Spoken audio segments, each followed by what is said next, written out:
नमस्कार, मैं हूं निकिता और आप देख रहे हैं सत्य हिंदी।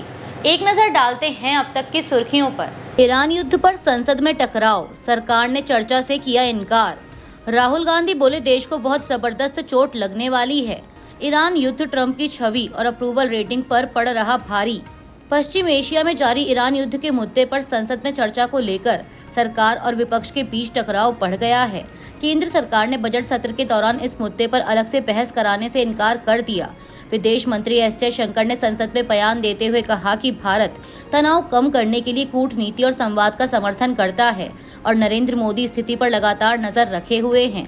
सरकार ने अमेरिका इस्राइल हमलों या ईरान के supreme leader ayatollah Ali Khamenei की मौत की औपचारिक निंदा नहीं की। इसे लेकर लोकसभा में विपक्ष के नेता राहुल गांधी ने सरकार पर रणनीतिक स्वायत्तता खोने और समझौता करने का आरोप लगाया और कहा कि यह मुद्दा भारत की अर्थव्यवस्था, ईंधन कीमतों और सुरक्षा से जुड़ा है। राहुल गांधी ने प्रधानमंत्री मोदी पर कॉम्प्रोमाइज्ड और ब्लैकमेल होने का आरोप लगाया और कहा कि भारतीय महासागर में एक ईरानी युद्ध पोत आइरिस टेना के डूबने पर मोदी चुप हैं, जबकि संघर्ष हमारे नजदीक तक पहुंच गया है। उन्होंने दावा किया कि अमेरिका द्वारा रूसी तेल खरीद पर छूट कॉम्प्रोमाइज्ड व्यक्ति का शोषण है और मोदी ने भारत की रणनीतिक स्वायत्तता समर्पित कर दी है। राहुल ने कहा कि नरेंद्र मोदी ब्लैकमेल हो चुके हैं, कॉम्प्रोमाइज्ड हैं, इसलिए संसद से भाग गए। अब वो सदन के अंदर नहीं आ पाएंगे। पश्चिम एशिया में पैराडिग्म शिफ्ट करने की लड़ाई चल रही है, जिससे भारत की अर्थव्यवस्था को बहुत नुकसान होने वाला है। पश्चिम एशिया एक जरूरी मुद्दा है क्योंकि उसका असर फ्यूल की कीमत और भारत की अर्थव्यवस्था पर पड़ेगा। वहीं नरेंद्र मोदी ने अमेरिका से ट्रेड डील साइन कर ली है और हमने स्टॉक मार्केट का हाल देख लिया है। देश को बहुत जबरदस्त चोट लगने वाली है। ये सभी जनता से जुड़े जरूरी मुद्दे हैं, इसलिए हम इन मुद्दों पर संसद में चर्चा करने की मांग कर रहे हैं, जिसे मोदी सरकार नहीं मान रही। अमेरिका और इस्राइल की ईरान के खिलाफ सैन्य कार्रवाई दूसरे हफ्ते में पहुंच गई है, लेकिन यह युद्ध अमेरिकी राष्ट्रपति डोनाल्ड ट्रंप के लिए राजनीतिक रूप से भारी पड़ता दिख रहा है। 28 फरवरी को शुरू हुए ऑपरेशन एपिक फ्यूरी में संयुक्त हवाई हमलों में ईरान के supreme leader ayatollah Ali Khamenei की मौत हो गई और कई सैन्य ठिकानों को निशाना बनाया गया। हालांकि 10 दिन बाद ही ईरान ने नया सुप्रीम लीडर चुन लिया है। इस बीच अमेरिका में युद्ध के खिलाफ विरोध बढ़ रहा है। CNN के एक सर्वे के अनुसार 59% अमेरिकी हमलों के खिलाफ हैं, जबकि ट्रंप की कुल अप्रूवल रेटिंग केवल 44% रह गई है। युद्ध और तेल संकट के कारण कच्चे तेल की कीमत $117 प्रति बैरल से ऊपर पहुंच गई, जिससे महंगाई और आर्थिक दबाव बढ़ने की आशंका है। वॉशिंगटन, न्यूयॉर्क और लॉस एंजल्स जैसे शहरों में हजारों लोग सड़कों पर उतरकर युद्ध के खिलाफ प्रदर्शन कर रहे हैं, जिससे ट्रंप प्रशासन पर घरेलू दबाव बढ़ता जा रहा है।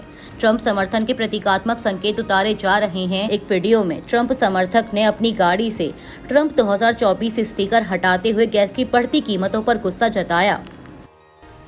रूस के राष्ट्रपति व्लादिमीर पुतिन ने मुश्तबा खामेनेई को ईरान का नया सुप्रीम लीडर बनने पर बधाई दी है। पुतिन ने क्रेमलिन की वेबसाइट पर जारी संदेश में लिखा कि इस्लामिक रिपब्लिक ऑफ ईरान के सर्वोच्च नेता बनने पर मुश्तबा खामेनेई मेरी बधाई स्वीकार करें। रूसी राष्ट्रपति ने कहा कि तेहरान के लिए रूस अपना अटूट समर्थन और ईरानी दोस्तों के साथ एकजुटता को दोहराता है। वादा करते हैं कि हम एक भरोसेमंद साथी बने रहेंगे। उन्होंने कहा कि जब ईरान सशस्त्र हमले का सामना कर रहा है, इस ऊंचे पद पर बैठने के लिए बहुत साहस और समर्पण की जरूरत होगी। मुझे विश्वास है कि आप अपने पिता का काम सम्मान पूर्वक आगे बढ़ाएंगे और इस कठिन समय में ईरानी जनता को एकजुट करेंगे। वोटर लिस्ट विवाद, चुनाव आयोग और टीएमसी के बीच तीखी बहस। वोटर के नाम कटने पर भिड़ गए ज्ञानेश कुमार और टीएमसी। कोलकाता में सोमवार को चुनाव तैयारियों को लेकर हुई बैठक में चुनाव आयोग और टीएमसी के बीच तीखी नोकझोंक हो गई। वोटर लिस्ट से बड़ी संख्या में नाम हटाए जाने के मुद्दे पर मुख्य चुनाव आयुक्त ज्ञानेश कुमार और टीएमसी प्रतिनिधि मंडल के बीच विवाद हुआ। टीएमसी की राज्य मंत्री चंद्रिमा भट्टाचार्य ने आरोप लगाया कि मुख्य चुनाव आयुक्त ने बैठक में उन पर चिल्लाया और उंगली दिखाकर बात की, जो एक महिला मंत्री के साथ गलत व्यवहार है। उन्होंने कहा कि टीएमसी ने 63 लाख नाम हटाए जाने और 60 लाख मामलों की जांच का मुद्दा उठाया, लेकिन मुख्य चुनाव आयुक्त ने कहा कि मामला सुप्रीम कोर्ट में है, इसीलिए इस पर चर्चा नहीं हो सकती। वहीं चुनाव आयोग के सूत्रों के अनुसार पहले चंद्रिमा भट्टाचार्य ने ऊंची आवाज में बात की थी। यह बैठक पश्चिम बंगाल विधानसभा चुनाव की तैयारियों को लेकर हुई थी, जिसमें बीजेपी, सीपीआईएम, कांग्रेस और अन्य दल भी शामिल हुए। कई पार्टियों ने चुनाव 1 या 2 चरण में कराने और सुरक्षा बढ़ाने की मांग की। इस बीच मुख्यमंत्री ममता बनर्जी भी वोटर लिस्ट विवाद के खिलाफ कोलकाता में धरने पर बैठी हैं। मुख्य चुनाव आयुक्त ज्ञानेश कुमार के खिलाफ इम्पीचमेंट मोशन लाएगा विपक्ष। रिपोर्ट। विपक्षी गठबंधन इंडिया की पार्टियां मुख्य चुनाव आयुक्त ज्ञानेश कुमार के खिलाफ आने वाले दिनों में महाभियोग यानी इम्पीचमेंट प्रस्ताव ला सकती हैं। द हिंदू की एक रिपोर्ट के मुताबिक सूत्रों के अनुसार यह मुद्दा टीएमसी सांसद शताब्दी रॉय ने संसद में हुई विपक्षी नेताओं की बैठक में उठाया, जिसकी अध्यक्षता कांग्रेस अध्यक्ष और राज्यसभा में विपक्ष के नेता मल्लिकार्जुन खड़गे ने की। यह विवाद पश्चिम बंगाल में वोटर लिस्ट के स्पेशल इंटेंसिव रिवीजन को लेकर शुरू हुआ, जिसके खिलाफ मुख्यमंत्री ममता बनर्जी ने 6 मार्च से विरोध शुरू किया है। बता दें कि संविधान के आर्टिकल 324(5) के अनुसार मुख्य चुनाव आयुक्त को हटाने के लिए संसद के दोनों सदनों में 2/3 बहुमत से प्रस्ताव पारित होना जरूरी होता है, जिसके बाद राष्ट्रपति अंतिम आदेश जारी करते हैं। शर्जील इमाम को मिली 10 दिन की अंतरिम जमानत, भाई की शादी में शामिल होने के लिए दी गई राहत। 2020 के नॉर्थ ईस्ट दिल्ली दंगा मामले में जेल में बंद एक्टिविस्ट शर्जील इमाम को दिल्ली की एक अदालत ने 10 दिन की अंतरिम जमानत दी है। तिहाड़ जेल में बंद इमाम को अपने भाई की शादी में शामिल होने और बीमार मां की देखभाल के लिए 20 से 30 मार्च तक राहत दी गई। यह फैसला अतिरिक्त सत्र न्यायाधीश समीर बाजपेयी ने सुनाया। इमाम को 2020 में दिल्ली दंगों की कथित साजिश के मामले में एक्टिविस्ट उमर खालिद के साथ यूएपीए एक्ट के तहत गिरफ्तार किया गया था। दंगों में 53 लोगों की मौत हुई थी और सैकड़ों घायल हुए थे। इस साल की शुरुआत में सुप्रीम कोर्ट ने इमाम और उमर खालिद की नियमित जमानत याचिका खारिज कर दी थी। मामले में कुल 17 आरोपी हैं, जिनमें से अधिकतर फिलहाल जमानत पर बाहर हैं, जबकि अदालत में आरोप तय करने की प्रक्रिया जारी है। इसराइल ने लेबनान के गांव में दागे व्हाइट फास्फोरस गोले। रूस के राष्ट्रपति पुतिन ने ईरान के साथ एकजुटता दिखाई। खामेनेई की मौत पर शोक जताने ईरानी दूतावास पहुंचे बीजेपी नेता। ईरान युद्ध, तेल कीमतें उछली, भारत में असर, शेयर मार्केट धड़ाम। ईरान युद्ध से अर्थव्यवस्था पर होने वाले असर पर बोले ब्रिटेन के प्रधानमंत्री। ह्यूमन राइट्स वॉच यानी HRW की सोमवार को जारी रिपोर्ट के अनुसार इसराइल की सेना ने 3 मार्च को दक्षिणी लेबनान के यहोमोर गांव के रिहायशी इलाकों में कथित रूप से सफेद फास्फोरस से भरे तोप के गोले इस्तेमाल किए। संगठन ने 7 तस्वीरों की जांच और जियो लोकेशन के आधार पर यह दावा किया है। रिपोर्ट के मुताबिक हमले से कुछ घंटे पहले इस्राएली सेना के अरबी प्रवक्ता अविचाय अतराई ने यहोमोर सहित करीब 50 गांवों के लोगों को तुरंत घर खाली करने और कम से कम 1000 मीटर दूर जाने की चेतावनी दी थी। इसराइल का कहना है कि व्हाइट फास्फोरस का इस्तेमाल आम लोगों को निशाना बनाने के लिए नहीं, बल्कि स्मोक स्क्रीन बनाने के लिए किया जाता है। वहीं लेबनान के स्वास्थ्य मंत्री राकन नासारुद्दीन के अनुसार हालिया इस्राएली हमलों में 394 लोगों की मौत, जिनमें 83 बच्चे और 42 महिलाएं शामिल हैं, जबकि इसराइल के 2 सैनिक भी मारे गए हैं। हिंदुस्तान टाइम्स की एक रिपोर्ट के मुताबिक रूस के राष्ट्रपति व्लादिमीर पुतिन ने सोमवार को तेहरान के लिए अपने पूरे समर्थन की पुष्टि की और कहा कि वह अपने ईरानी दोस्तों के साथ एकजुटता में खड़े हैं।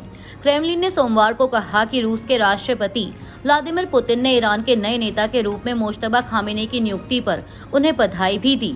पुतिन ने कहा कि उन्हें विश्वास है कि खामेनेई अपने पिता के काम को सम्मान के साथ जारी रखेंगे और कठिन परीक्षाओं का सामना करते हुए ईरानी लोगों को एकजुट करेंगे। ईरान के supreme leader Ayatollah Ali Khamenei की मौत पर कई नेताओं ने नई दिल्ली स्थित ईरानी दूतावास में शोक पुस्तिका पर हस्ताक्षर किए हैं। इनमें जम्मू कश्मीर की पूर्व मुख्यमंत्री महबूबा मुफ्ती, बीजेपी नेता मुख्तार अब्बास नकवी और शिरोमणि अकाली दल के नेता भी शामिल हैं।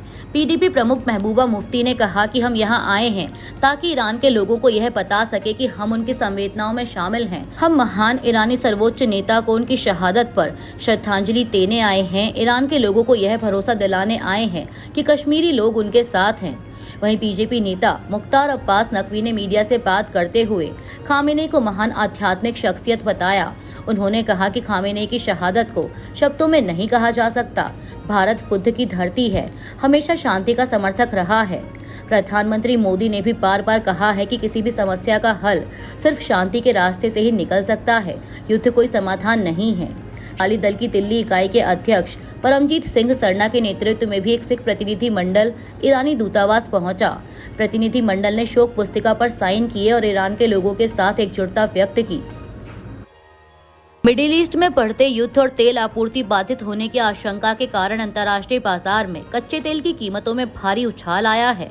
वैश्विक बाजार में तेल की कीमतें एक ही दिन में करीब 25% बढ़कर 115 से 120 डॉलर प्रति बैरल तक पहुंच गई, जिसे हाल के वर्षों की सबसे बड़ी दैनिक बढ़ोतरी माना जा रहा है। विशेषज्ञों का कहना है कि यदि तनाव बढ़ता है और स्ट्रेट ऑफ हॉर्मुज में आपूर्ति बाधित होती है तो कीमतें 150 डॉलर प्रति बैरल तक जा सकती हैं। दुनिया के समुद्री तेल व्यापार का करीब 20% इसी मार्ग से गुजरता है। तेल महंगा होने से भारत पर भी असर पड़ सकता है, क्योंकि देश अपनी जरूरत का लगभग 80 से 85% कच्चा तेल आयात करता है। कीमतों में तेजी से भारत का आयात बिल बढ़ने, रुपया कमजोर होने और महंगाई बढ़ने की आशंका है। इसका असर पेट्रोल, डीजल, रसोई गैस, परिवहन लागत और शेयर बाजार पर भी पड़ सकता है। ब्रिटेन के प्रधानमंत्री कीयर स्टारमर ने कहा है कि अमेरिका, इस्राइल और ईरान का युद्ध जितना लंबा चलेगा, अर्थव्यवस्था पर उतना ही खतरा बढ़ेगा। स्टारमर ने लंदन स्थित एक कम्युनिस्ट सेंटर का दौरा किया। इस दौरान उन्होंने कहा कि ब्रिटेन दूसरे देशों से बात कर रहा है ताकि मिलकर यह देखा जा सके कि युद्ध से होने वाले आर्थिक प्रभाव को कैसे कम किया जाए। लेबर सरकार ने देश को आर्थिक रूप से मजबूत बनाने के लिए बहुत काम किया है। वित्त मंत्री रेचल रिव्स रोजाना बैंक ऑफ इंग्लैंड के गवर्नर से बात कर रही हैं। सरकार अंतर्राष्ट्रीय साथियों से भी बात कर रही है ताकि हम मिलकर यह तय कर सके कि यहाँ के लोगों और व्यापार पर प्रभाव को कैसे कम करें। उन्होंने कहा कि यह सरकार का काम है कि अर्थव्यवस्था पर बुरा प्रभाव पड़ने से पहले ही इससे बचने की तैयारी कर ली जाए। टाइम्स ऑफ इसराइल की एक रिपोर्ट के मुताबिक अमेरिका के राष्ट्रपति डोनाल्ड ट्रंप ने कहा है कि ईरान के साथ युद्ध कब खत्म किया जाएगा, इसका फैसला वह इसराइल के प्रधानमंत्री बेंजामिन नेतन्याहू के साथ मिलकर करेंगे। एक फोन इंटरव्यू में ट्रंप ने कहा कि दोनों के बीच इस मुद्दे पर बातचीत होती रही है। उन्होंने कहा कि वह सही समय पर फैसला लेंगे। जब उनसे पूछा गया कि अगर अमेरिका अपने हमले रोक देता है तो क्या इसराइल ईरान के खिलाफ युद्ध जारी रख सकता है, इस पर ट्रंप ने संभावना पर चर्चा करने से इनकार कर दिया। उन्होंने कहा कि मुझे नहीं लगता कि इसकी जरूरत पड़ेगी। मुश्तबा खामेनेई को ईरान का नया सर्वोच्च नेता बनाए जाने के सवाल पर भी ट्रंप ने टिप्पणी करने से इनकार कर दिया। उन्होंने कहा कि देखते हैं क्या होता है। बता दें कि ट्रंप पहले भी मुश्तबा के विरोध में अपनी राय जाहिर कर चुके हैं। उन्होंने कहा था कि खामेनेई का बेटा मुझे स्वीकार्य नहीं है। दिल्ली शराब नीति मामले पर हाईकोर्ट में सुनवाई। हाईकोर्ट ने सीबीआई पर निचली अदालत की टिप्पणी पर लगाई रोक। दिल्ली शराब नीति मामले में दिल्ली हाईकोर्ट ने निचली अदालत की उस टिप्पणी पर रोक लगा दी है जिसमें सीबीआई की जांच की कड़ी आलोचना की गई थी। हालांकि कोर्ट ने पूर्व मुख्यमंत्री अरविंद केजरीवाल, पूर्व उप मुख्यमंत्री मनीष सिसोदिया और 21 अन्य आरोपियों को बरी करने के फैसले पर रोक लगाने से इनकार कर दिया। हाईकोर्ट ने सभी आरोपियों को नोटिस जारी कर जवाब मांगा है और मामले की अगली सुनवाई अब 16 मार्च को तय की गई है। यह फैसला सीबीआई की अपील पर आया जिसने 27 फरवरी को राउस एवेन्यू कोर्ट के फैसले को चुनौती दी थी। वहीं कोर्ट ने मनी लॉन्ड्रिंग से जुड़े ईडी के केस की ट्रायल कोर्ट में भी सुनवाई फिलहाल टालने का निर्देश दिया है। दरअसल आपको बता दें कि निचली अदालत ने अपने फैसले में कहा था कि सीबीआई सॉलिड एविडेंस पेश नहीं कर पाई और जांच में कई खामियां थी। अब इस मामले पर अंतिम फैसला हाईकोर्ट की आगे की सुनवाई के बाद होगा। दिल्ली में मणिपुर की महिला से मारपीट। कॉनराड संगमा ने नस्लीय हमलों पर जताया गुस्सा।